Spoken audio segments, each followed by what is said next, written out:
اس کے بعد اللہ تعالیٰ نے رشتہ داروں کا حق بیان کیا سورہ بنی اسرائیل میں. وَآتِ ذَا الْقُرْبَى، بڑی اہم آیت ہے. دیکھو رشتے دار کا لفظ نہیں استعمال کیا، قربا، جو جتنا قریب ہے تمہارے. اور یہ ایک ٹرم ہے، اصطلاح ہے، یعنی بلڈ کے لحاظ سے تمہارے جتنا قریب ہے اس کو اس کا حق دو. تو اس میں بتا دیا کہ اس کے حق کی علت کیا ہے، اس کا قربت والا ہونا. تو جتنا قریب ہے اتنا حق اس کا زیادہ، یعنی اس کے ساتھ حسن سلوک کا حکم اتنا زیادہ. تو یہاں قرابت سے مراد کیا ہے؟ گوشت پوش میں آئی بات سمجھ، بلڈ میں. تو بلڈ میں سب سے پہلے تو والدین ہیں، ان کا تو بتا دیا. بلڈ ریلیشن میں والدین کے بعد سب سے پہلے کون آتا ہے؟ بھائی اور بہنیں. باپ دادا جو ہے نا، دادی اور نانی، یہ سب ماں باپ ہی کے حکم میں ہیں. جو احکام والدین کے ہیں 100% وہ والدین دادا دادی کے بھی ہیں، ان میں اور والدین میں کوئی فرق نہیں رکھا شریعت نے، وہی حکام ہے. البتہ وراثت میں بس فرق رکھا ہے. تو دوسرا کون ہے سب سے پہلے؟ رشتہ داروں میں بھائی اور بہنیں.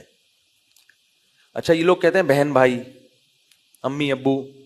قرآن کا جو طرز ہے نا، وہ ہمیشہ مرد کو پہلے ذکر کرتا ہے قرآن، اور عورت کو بعد میں. والد باپ کو کہتے ہیں، والدین. تو اللہ نے لفظ باپ کو دگنا کر کے ماں کو اس کے تحت ضمناً داخل کر دیا. قرآن میں جہاں بھی ہم دیکھتے ہیں نا، مرد کا ذکر ہمیشہ پہلے ہے، کہیں کہیں عورت کا پہلے. اس میں کوئی خاص حکمت ہے. تو اس لیے صحیح ٹرم کیا ہے؟ بھائی اور بہن. لیکن اگر زبان پہ چڑھا ہوا ہے بھائی، تو اتنی کوئی پریشان ہونے کی ضرورت، پہلے کم مسائل کم ہے، ٹھیک ہے نا. وہ کہیں گے یار ایک نئی مصیبت میں ڈال دیا. اب وہ ماں باپ بول دیا تو استغفار کر رہا ہے 2 رکعت پڑھ کے مفتی صاحب نے ماں باپ بولنے سے. یہ الفاظ ہیں، کوئی بول لے تو ٹھیک ہے، نہیں تو چلتا ہے سب. تو ماں باپ کے بجائے کیا بولنا چاہیے؟ باپ ماں. مشکل ہے، اس لیے کہہ رہا ہوں کہ ٹینشن لینے کی نہیں. بہن بھائیوں میں کیا بولو؟ بھائی اور بہن. خواتین و حضرات میں حضرات و خواتین. قرآن کا اس طرح ایسا ہی ہے کہ قرآن ہمیشہ مرد کا پہلے ذکر کرتا ہے، عورت کا بعد میں. یہ جو ہے نا لیڈیز فرسٹ، اسلام میں ایسا نہیں ہے. اسلام میں کیا ہے؟ مرد سپیریئر ہے، قوامون علی النساء. ہاں، عورت چونکہ کمزور ہے، کمزوری کی وجہ سے اس کو ترجیح دینا، یہ اسلام کہتا ہے. جیسے بس میں ایک خاتون کو ایک سیٹ ہے، خاتون کھڑی ہوئی ہیں، آپ بیٹھے ہوئے ہیں، تو یہ بے شرمی کی بات ہے. آپ کس کو سیٹ دے دیں؟ خاتون کو. اس لیے کہ وہ کمزور ہے. آپ آدمی ہو، آپ کھڑے ہو کر لمبا سفر کر لو گے. اس کے لیے کھڑے ہو کر سفر کرنا ایک تو مشکل بھی ہے اور حیا کے بھی خلاف ہے. اس لیے اس بیس پر لیڈیز فرسٹ اگر کوئی کرتا ہے کہ پہلے آپ، ٹھیک ہے نا. وہ سنا ہے لطیفہ پہلے آپ والا؟ سنا دو؟ چلو رہنے دو یار، وہ تھوڑا فریش ہو جائیں گے. موضوع سے تعلق نہیں ہے لیکن سنا دیتا ہوں، پھر میں جلدی سے اس بات کو مکمل کرتا ہوں. وہ ڈاکٹروں نے نا ایک گولی ایجاد کی. اس گولی کا تجربہ یہ تھا کہ جو بھی کھائے گا، جو خاتون جو پریگنینسی میں کھائیں گی تو بچہ با ادب پیدا ہوگا. بچہ کیسا پیدا ہوگا؟ تو ایک خاتون کو کھلایا، بچہ جب پیدا ہوا تو پیدا ہوتے کہہ رہے آداب. سائنسدان بڑے خوش ہوئے کہ یار یہ بڑا زبردست تجربہ رہا. تو اگلی خاتون کو بہت ساری گولیاں اکٹھی کھلا دی. یار ایک گولی پہ اتنے آداب، تو وہ تو مرزا غالب پیدا ہوگا. صحیح ہے نا. جب وہ کئی گولیاں کھلا دیں تو اب کیا ہوا کہ ولادت ہی نہیں ہو رہی. بڑا مسئلہ ہو گیا. ہفتوں گزر گئے. الٹرا ساؤنڈ سے پتا چلا ایک بچہ دوسرے سے کہہ رہے پہلے آپ، وہ کہہ رہے پہلے آپ، پہلے آپ کہہ رہے. جڑواں بچے تھے، سب ایک دوسرے کہہ رہے پہلے آپ. ٹھیک ہے. تو اتنا ادب بھی صحت کے لیے ٹھیک نہیں ہے. خیر، تو اللہ تعالیٰ نے قرابت داروں کا تذکرہ کیا. تو قرابت دار میں سب سے پہلے کون ہے؟ بھائی اور بہن. آج کل دور دور کے رشتہ داروں کو بہت پوچھا جاتا ہے، بھائی بہنوں کو لیفٹ نہیں کرائی. تو بھائی بہنوں کو کے ادب کیا ہے وہ تو بڑا لمبا ٹاپک ہے. ایک مختصر آپ کو بتا دوں، جو 100 سنار کی اور ایک لوہار کی. بھائی بہت سارے حکام ہیں نا، وہ تو گل ویلے دی تے پھل موسم دا کہہ لو، یا 100 سنار کی ایک لوہار کی. وہ کیا ہے کہ بھائی بہنوں کو نا لفافے میں پیسہ ڈال کے گفٹ دے دیا کرو، بس معذرت کے ساتھ. اس سے جتنی رشتہ داری مضبوط ہوتی ہے کسی اور چیز سے، یہ سمت بانڈ ہے. ایسے ٹوٹی ہوئی رشتہ داری کو لفافہ چپکے سے چھپڑ میں، یہ لو بھائی 5 روپے 10 روپے نہیں، ذرا تگڑی رقم بتائے بغیر، کسی کو پتہ ہی نہ چلے، کسی کو ادھر آ، یہ لو بھائی ہدیہ.